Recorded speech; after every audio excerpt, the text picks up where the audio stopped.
श्रीराम जय राम जय जय राम.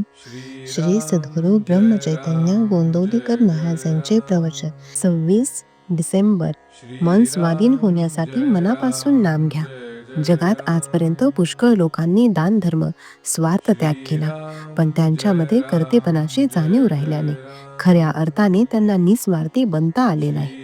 खरे म्हणजे आमचे मन आमच्या ताब्यात आल्याशिवाय आम्हाला निस्वार्थी बनता येणार नाही. मन कोणत्या साधनाने आम्हाला आवरता येईल? योग, याग इत्यादी साधने त्यासाठीच सांगितली आहेत. पण ही साधने या काळात आम्हाला करता येण्यासारखी आहेत का? ह्या साधनांसाठी लागणारी काळाची अनुकूलता आपण राहतो त्या परिस्थितीत आपल्याजवळ खास नाही. मन ताब्यात यायला सध्याच्या काळात नामस्मरणाशिवाय दुसरे साधनच नाही. कारण आज एक नामच भगवंताने अवतार रूपाने आमच्यासाठी शिल्लक ठेवले आहे. तेव्हा मन स्वाधीन होण्यासाठी सर्वांनी मनापासून नाम घ्या. नाम घेत असताना मनाचे स्थैर्य बिघडविणारे जे विकार आहेत त्यांना आवरण्याचा प्रयत्न करा. मनाला सर्वात मोठा विकार कोणता बाधत असेल तर तो म्हणजे अभिमान.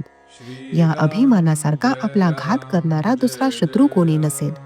तो अभिमान सोडायला आपण शिकले पाहिजे. भगवंताने आजपर्यंत एवढे अवतार घेतले ते सर्व अभिमान मारण्यासाठीच होते. हिरण्यकश्यपाच्या वेळी भगवंताने अवतार घेतला, पण देव समोर उभे असताना सुद्धा त्याचा हात नमस्काराकडे न जाता तलवारीकडे गेला. यावरून त्याचा अभिमान किती तीव्र असेल याची कल्पना येईल. तो अभिमान नाहीसा करण्यासाठी आपण कर्तेपणाची जाणीव सोडून नाम घेतले पाहिजे. मनाची स्थिरता बिघडवणारा दुसरा शत्रू म्हणजे राग. हा राग फार भयंकर असतो. मोठमोठ्या तपस्वी लोकांची तपश्चर्या याने धुळीस मिळवली आहे. हा राग आवरण्यासाठी आपल्याला राग कशामुळे येतो हे नीट समजून घेतले पाहिजे. व्यवहारात आपल्याला नीतीची बंधने घालून दिली आहेत, ती सर्व आपण पाळली पाहिजेत. नीतीच्या बंधनात राहणाऱ्या माणसाचे विकार आपोआप आवरले जातील. ही बंधने कशासाठी घातली आहेत याचे मर्म समजून घेऊन वागले तर राग आवरता येईल. आणि राग आवरला म्हणजे त्याच्या पोटात लपून बसलेल्या काम, लोभ, मोह इत्यादी विकारांनाही पायबंद पडेल. याप्रमाणे नीतीच्या बंधनात राहून तुम्ही आपले मन भगवंताकडे विनम्र करा. भगवंताकडे जाऊ लागा. मन आपोआप तुमच्या मागे येईल, कारण तो त्याचा धर्म आहे. भगवंताला विसरू नका.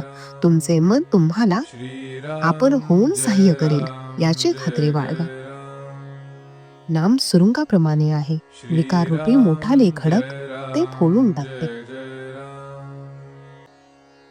श्रीराम जय राम जय जय राम. श्रीराम जय राम जय जय राम. श्रीराम जय राम जय जय राम. श्रीराम जय राम जय जय राम.